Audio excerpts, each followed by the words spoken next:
Hello, hello, hello. This is Adrienne Berg, and this is The Ageless Traveler. And I'm fulfilling another promise to you to cover how travel makes you someone who can actually live longer, beat the odds, even if, like me, you've got the genetics of a fruit fly. So, this is the first in a two-part series called Your Passport to Longevity.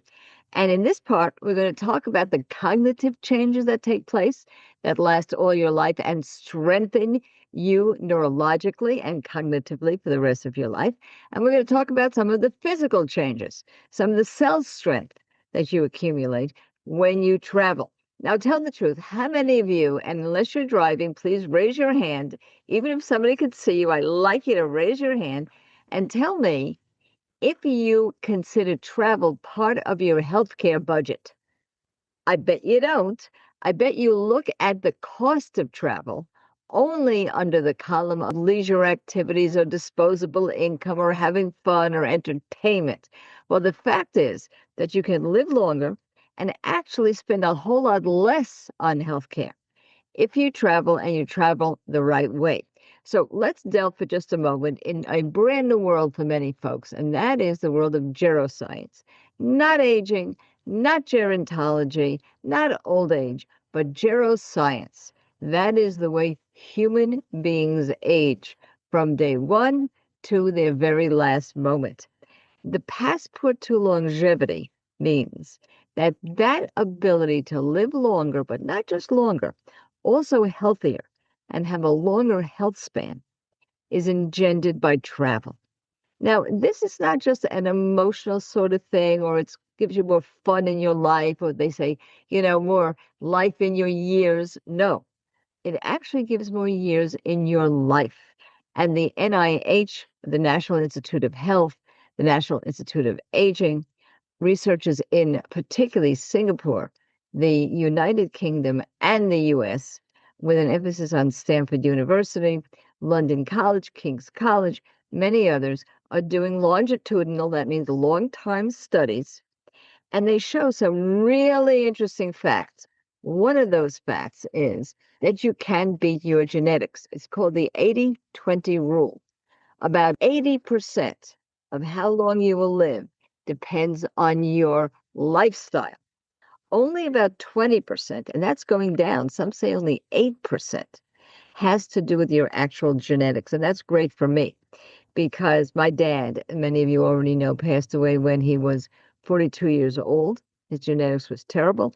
My mom was terribly obese for the most formative years of her life. She died until the day at 92 that she left us.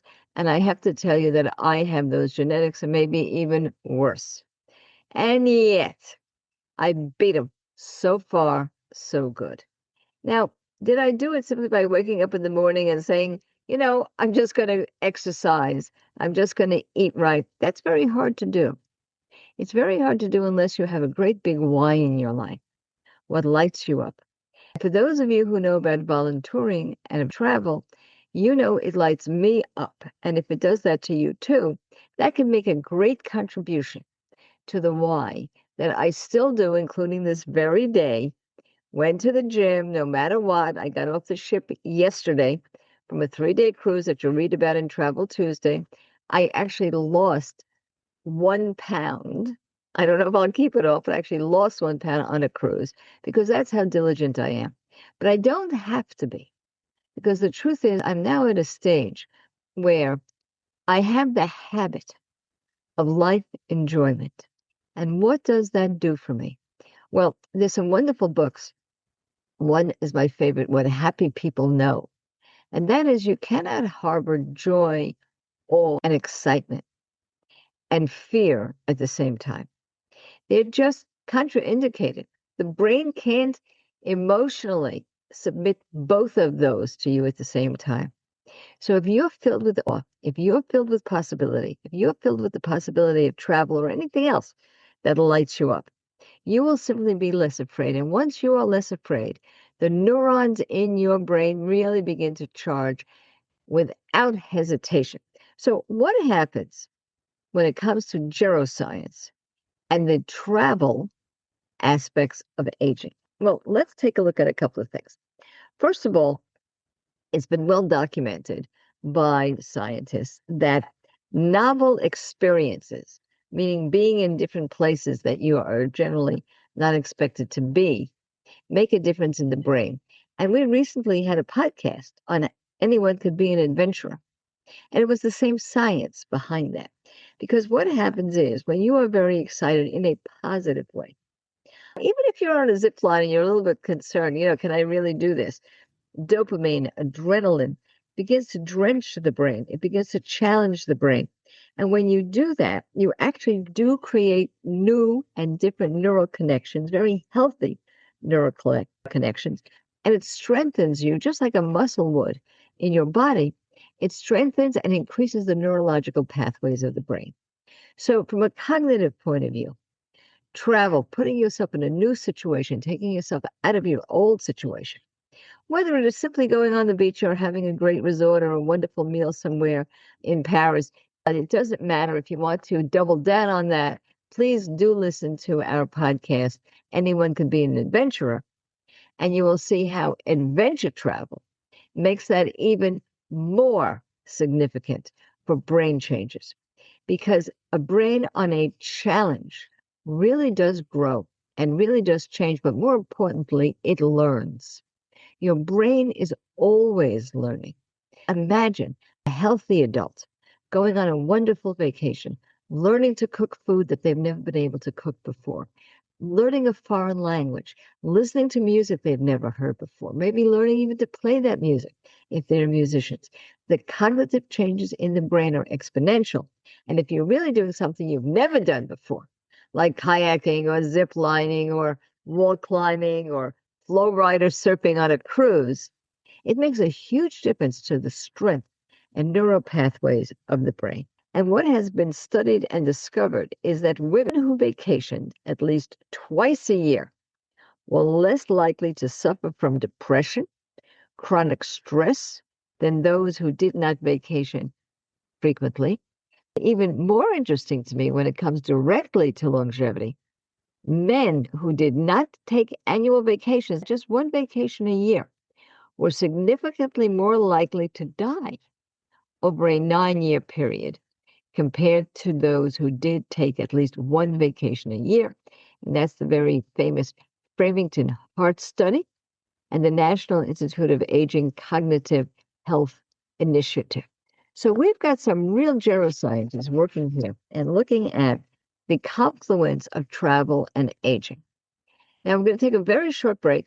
When we come back, we're going to talk about how we actually age and why the things we know about the 8 reasons that we age.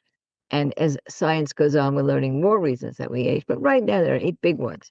Why they are impacted by travel specifically. So don't you guys go anywhere. We'll be right back.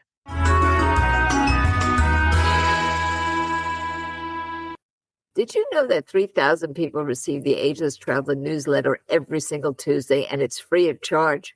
Well, you simply subscribe on our website, agelesstraveler.com, when you see the pop-up, or take a look at the resource section that's in the show notes accompanying this episode. You'll also see how directly you can subscribe to our newsletter. Now, what will you find in there? Well, every single week, you will get news you can use about travel, cultural experiences you can enjoy, suggestions for luxury travel for less, and yes, I answer your questions. And you can even send me those questions by text or voicemail, and you'll see just how to do it when you receive your Travel Tuesday newsletter. Plenty of discounts, plenty of inspiration, so that you never stop traveling. That's agelesstraveler.com. Take a look at the pop-up, subscribe, or take a look at our resource list accompanying this and every episode, so that you get a direct link to Travel Tuesday.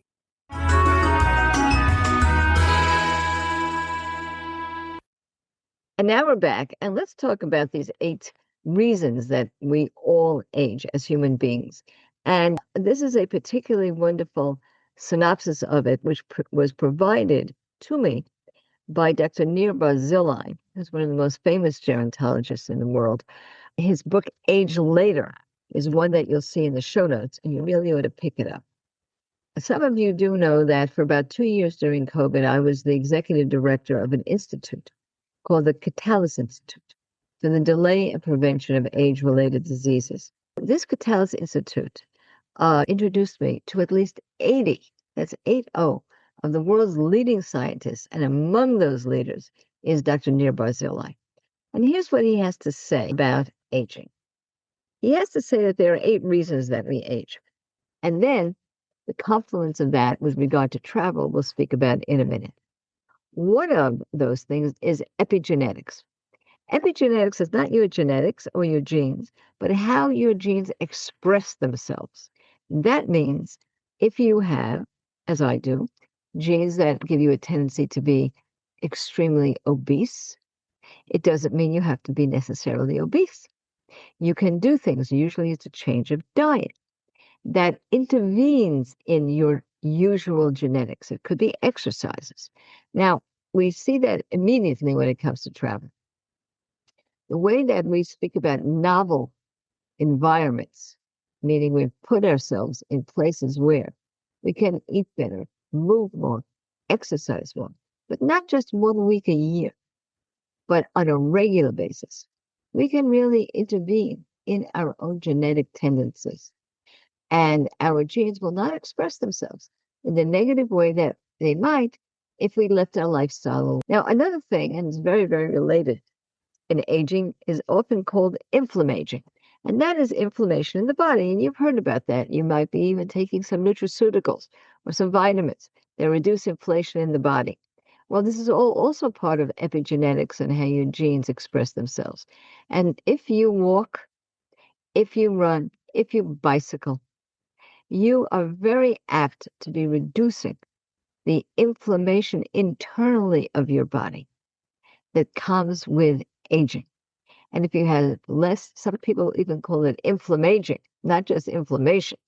If you have less of that inflammatory condition, your genetics also does not express themselves in the most negative of ways.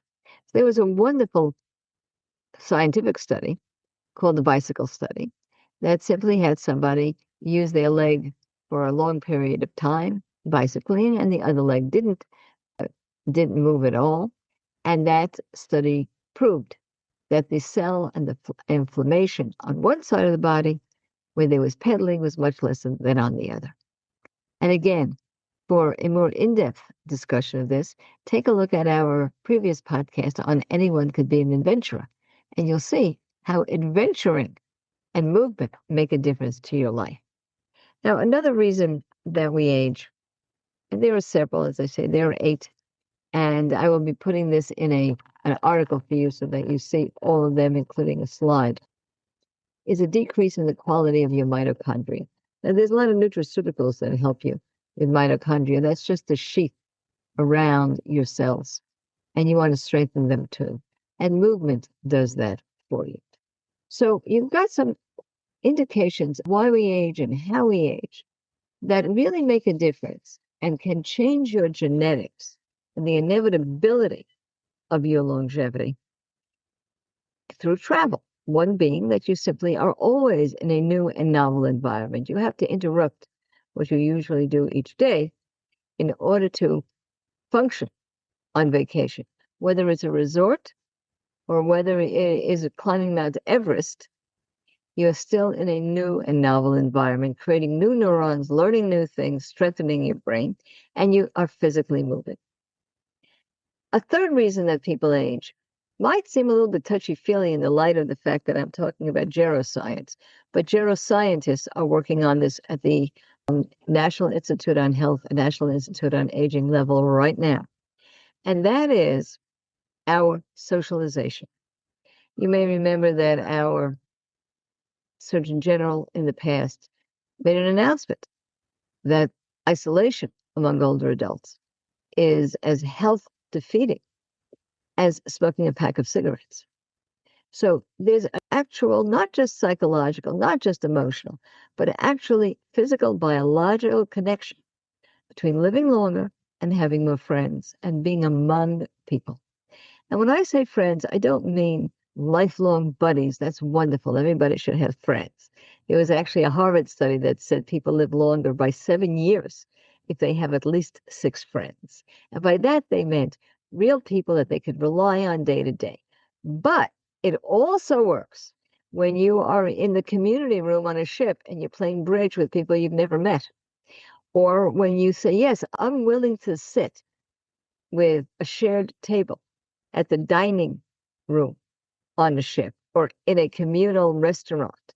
These are all really important ways to connect with other people, and they make a difference to you with regard to your inflammation, with regard to your cognition, with regard to your internal strength, and other indications of aging. So, to the extent that you're meeting new people, you're making connections, or you're going with friends, family, or spouse, or a significant other who you've known for years, but creating new relationships, seeing them all in a new light, even if it's a slightly different light, you are doing wonderful things for your longevity. And it's all part of that 80-20 rule. You can beat your genetics. It's only common sense. Now, some of the things that also happen when you travel and you're really enjoying yourself is what's called the happiness quotient.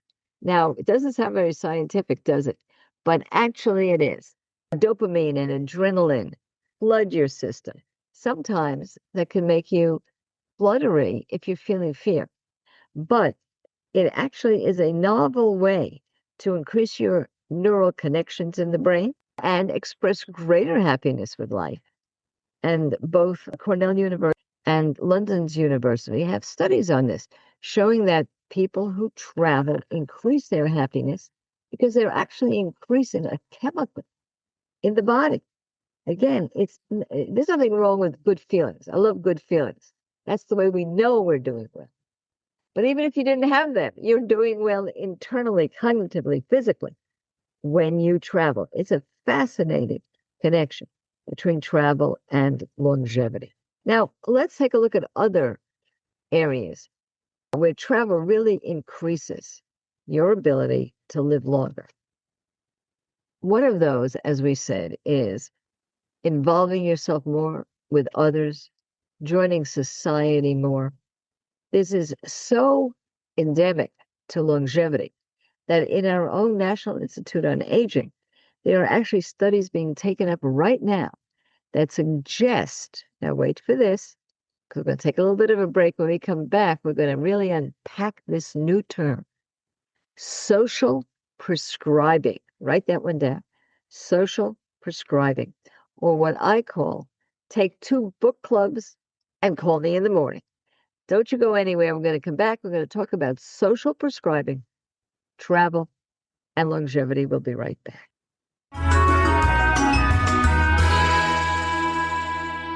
If you've been thinking about a cruise, I've definitely got you covered with Cruises It. Now, we have just become affiliated with them.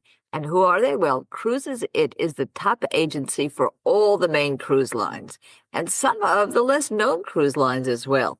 Cruises It has access to booking space that's been open years in advance, so you can get the best cabins. That's just number one. But they also make the prices lower. The cruise lines give Cruises It their own exclusive agency discounts. And if you're not from the cruise line, they have their own agency discounts that would apply as well. So you get both any discounts you would normally get on the cruise line, plus additional discounts that are given exclusively to Cruises It because they bring in so much business. On top of all those discount perks, when you book with them, you get the best rate guaranteed. And this is because Cruise Fare Watch system takes place. Now, what Cruises It does is it tracks the pricing until the final payment date. So you keep in mind that to get the best rate guaranteed, you have to use my site. We have affiliated with them specifically. I sat down, I met with them in Tucson, Arizona. I met with Marianne Weather. We've now become good friends. She gave me a direct line, not only a link, which you can certainly use right away, but if you have questions, even a specific phone number. Cruises It offers this not just to anyone that is one of our followers, but if you have friends and family, you can bring them in too. So just take a look at the show notes and you will see our dedicated phone line and our dedicated link. Happy sailing.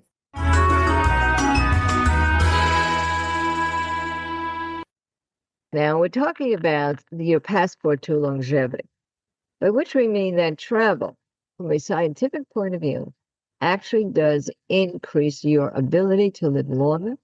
Can even beat terrible genetics if that's what you've got. It can make a real difference to the way you look, the way you feel, and the way you act in your life. One of those reasons is what we might call relationships. When you travel, many relationships occur. Some of them are lasting, some of them are momentary, but the fact is, it doesn't matter. Because you're out there in a group, in a crowd, speaking to people. Maybe you are in the library. Maybe there's a game going on in your hotel, in a community room, on a ship, and you participate just once or twice.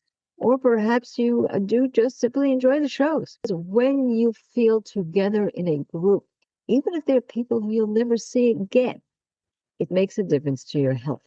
So the NIH is looking at things called social prescribing, where doctors, and I mean your GP, I mean your general practitioner, will actually say to you, I prescribe that you join a book club. I prescribe that you join a sports, that you play your pickleball, that you volunteer or you volunteer, or you do something that creates connectivity.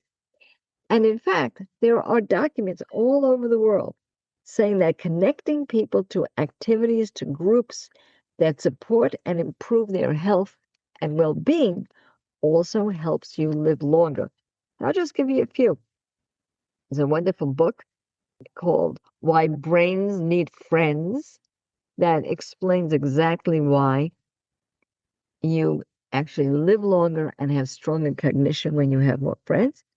And countries like the country of Singapore have actually paid for these social prescriptions so that if it costs you money to join a club of any type, it gets subsidized. Now, we don't have that quite yet in our Medicare, but you can understand that this is not just some thought that sounds great on a blog or an article. This is extremely serious stuff, because what we want to do is travel to increase our neurological pathways, travel to impact our cell strength or mitochondria by moving, and we want to impact how we can actually measure our brain, because neuroimaging is revealing that cultural immersion, and remember, on the Travel Tuesday, we have a wonderful section every single week in our newsletter called Culture Vulturing.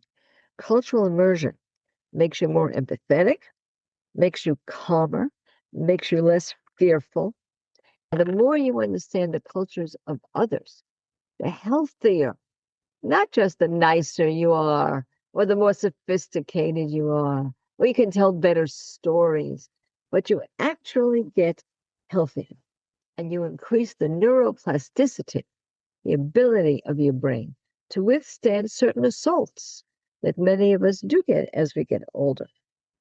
And of course, let's never underestimate the fact that you have to drag your luggage around, get off and on a plane, off and on a train, drive a car, see at night, because the National Institute of Health's Baltimore longevity longitudinal study proved that you do strengthen your cells when you move, and you move more on vacation using other parts of your body than almost any kind of gym that you might have. So, before we wrap up and take our last break here, I do want you to know that there are particular types of very easy activities on vacation that you can do. You don't always have to be climbing mountains. They include walking, and we always talk about freewalkers.org, the organization that I belong to that's recently had walking tours in Pennsylvania and Baltimore, all over the Northeast, all around Manhattan, or Everwalk, which is on the West Coast, and many of the meetups, which is all over the country. So simply put one foot in front of the other. And you're walking, you're building your neurology, and you are building your mitochondria or physical health. And you can simulate the benefits of all of this at home. Well, we'll talk about how to do that as soon as we come back. Don't you guys go anywhere.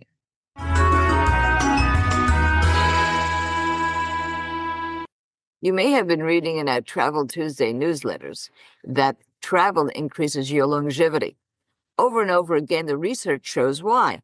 You make more connections, you thwart loneliness, and you simply have a great time. So why not get started now from your armchair? Simply go to agelesstraveler.com and see our invitation that asks you right on the homepage to join our Facebook salon. We call it a salon, not a group, because it's a place to meet people, to connect, to travel together, to share your travel experiences. So simply go to agelesstraveler.com and join our Facebook salon.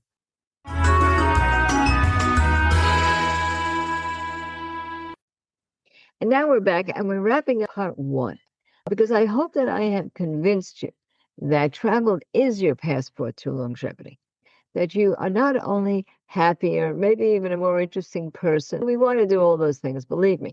But I am talking about real, measurable, psychological, cognitive, and biological increases that help you live longer. Now, you have to admit that my own family history, I am very much convinced of this. I am convinced of it because my father died at age 42, because my genetics from both sides and all sides of the family is not only short-lived, but also extremely obese. And I continued that lifestyle almost till age 50. And only when I began to change my novel situation to travel on a regular basis did I find the kind of health that I had that eluded every single member of my family. Now, I will also say that I travel rather consistently and rather constantly now. And most people, starting around age 75, begin to have some difficulties in travel. And I do not. And most of the people around me who are travel writers do not. Very much like any type of athlete that's consistently doing difficult tasks that would be difficult for others, you begin to get used to it. Your body begins to get used to it. You lose the jet lag problems. The mitochondria begins to build, and the ability to make neurological connections becomes stronger. So I'm not only advocating travel, but you know that our motto is never stop traveling. So I'm more concerned that you guys will have travel burnout, financial burnout, or other difficulties, perhaps with your companions, not yourself, in traveling. And that's what we are here for in the Ageless Traveler, to make sure that you've overcome these barriers, not just so that you can have a lot of fun, which I want you to do, not just so you can see the world, which I want you to do, because you can actually live longer and healthier and increase your lifespan. So most of us, even me, have a home. We do go home. We do stop traveling, sometimes for months in between. And how do we perpetuate some of these great benefits? And can we simply duplicate the same benefits at home without traveling? Well, of course, I'd like to say, no, we can't. You've got to travel, but that's not true. The fact is that you can duplicate every one of these great benefits of travel at home, which include movement. So get out your bicycle and go around the corner. Walking. So walk to your shopping center. Don't ride to your shopping center. And if you are deciding for new places to live, you want age-friendly places that are as walkable as possible, because you want to move. Even if it's 55 cents, I just found one for 55 cents. It was a hula hoop. Even if you just go back and do your hula hoops, that's wonderful. I've also discovered that most of the big gyms in the United States are covered by Medicare or Medicare Advantage plan. And many of you can join a gym free of charge, and you may not even realize that. So by movement, planned movement, you can duplicate a lot of what you're doing in travel. But isn't it so much nicer if you're actually going to see Tuscany while you're doing it? Second of all, of course, is the way you eat. We have something called the Mediterranean diet. There are many, many diets that work for you. people. I've just interviewed a young woman who's in the world of eating disorders. And the new thinking is eat what you like, eat what you want, don't stress yourself. But if you give yourself permission, do it the right way by knowing what you're putting in your mouth first, by understanding the proteins that you need, the calories you're consuming, the nutraceuticals and vitamins. And an easy way to do that without measuring, without going overboard on too much concentration on what you're eating is the Mediterranean diet. Now, the Mediterranean diet has been around for a long time. It's pretty simple. It's a plate full of fruits and vegetables, a third or fourth of your plate of protein, and a third or fourth of your plate, the stuff you actually like, which might be a starch and as little sweets as possible. And many of us, like myself, some low salt options when it comes to using your seasonings. And that's about it. But when it comes to travel, we have to be very mindful of our eating. And so in the second part, in part 2 of your passport to longevity, we're actually going to travel to 5 countries and see how they eat, how they exercise, and how they socialize. Now, you probably know all about these countries. They're called blue zones, and they've been measured and defined as places where a fair preponderance of the population lives to age 100 healthfully or even older. It's quite interesting to see what they do, how they do it, and where they are. And they're all open for tourism. They're all open for you and your visits. And then in part 2, we're also going to talk about longevity policy.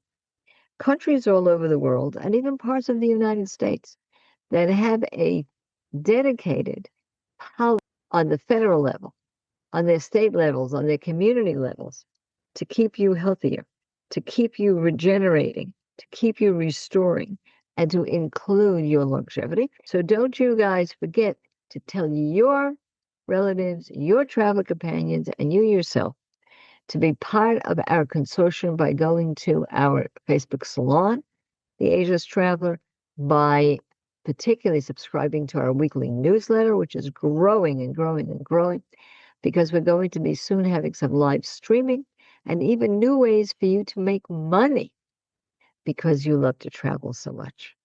So all of these you'll find on our show notes, and you'll be able to subscribe and to join. And you'll even in our Travel Tuesday discover other podcasters that are real life coaches outside just the narrow realm of travel that can help you in your glorious future. And you know what I'm going to say? Never stop traveling.